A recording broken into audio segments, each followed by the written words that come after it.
வணக்கம் நண்பர்களே. இந்த வீடியோ நம்ம என்ன பார்க்க போறோம்னா, இன்னைக்கு பார்த்தீங்கன்னா, சாட்டை துரைமுருகன் அவர்கள திருமாவளவனுக்கு எதிரா மிகப்பெரிய அளவுல திமுகவின் கொத்தடிமைகள் எல்லாம் ஒரே கடிச்சு கொதறிக்கிட்டு இருக்காங்க.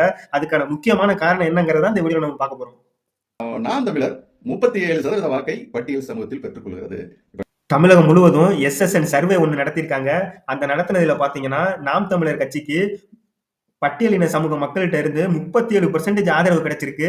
அந்த ஒரே காரணத்தினால தான் திருமாவளவன் அவர்கள நாம் தமிழருக்கு எதிரா கிளப்பி விட்டு, அந்த மக்கள் வந்து நாம் தமிழர் பக்கம் போய்விடக் கூடாதுங்கிற ஒரே காரணத்துக்காக தான், இன்னைக்கு சாட்டை துரைமுருகன் அவர்கள என்னைக்கோ பேசின ஏதோ ஒரு வீடியோவ எடுத்து, அத கட் பண்ணி ஒட்டி ஒட்டி இன்னைக்கு பார்த்தீங்கன்னா, அவதூற பரப்பிக்கிட்டு வர்றாங்க இந்த திராவிட கும்பல்.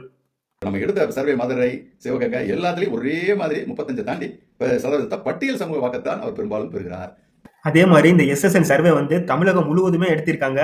தமிழகம் முழுவதுமே பார்த்தீங்கன்னா, பட்டியலின சமூகம் வந்து கிட்டத்தட்ட 35%க்கு மேல நாம் தமிழர் கட்சி ஆதரிக்கிறாங்க அப்படிங்கிற ஒரே காரணத்துக்காக தான் இன்னைக்கு தமிழகத்துல மிகப்பெரிய அரசியல் சக்தியா வளர்ந்து நிக்குது நாம் தமிழர் கட்சி.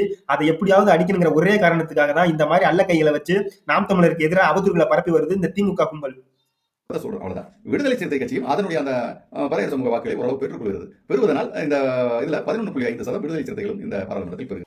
இதுல விடுதலை சிறுத்தைக்கு மிகப்பெரிய பிரச்சனை என்னன்னு கேட்டீங்கன்னா, சொந்த சமூக மக்களே பாத்தீங்கன்னா, வெறும் 11.5% மட்டும் தான் அவங்கள ஆதரிக்கிறாங்க.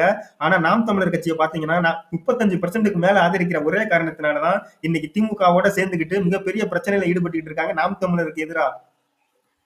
தமிழகத்துல உள்ள ஒட்டுமொத்த சமூகமுமே பாத்தீங்கன்னா, நாம் தமிழர் கட்சியை ஆதரிக்க தொடங்கிட்டாங்க. இதனால பாத்தீங்கன்னா, தமிழகத்துல வரக்கூடிய எலெக்ஷன்லயே மிகப்பெரிய மாற்றத்தை நாம் தமிழர் கட்சி அடைய போகுது.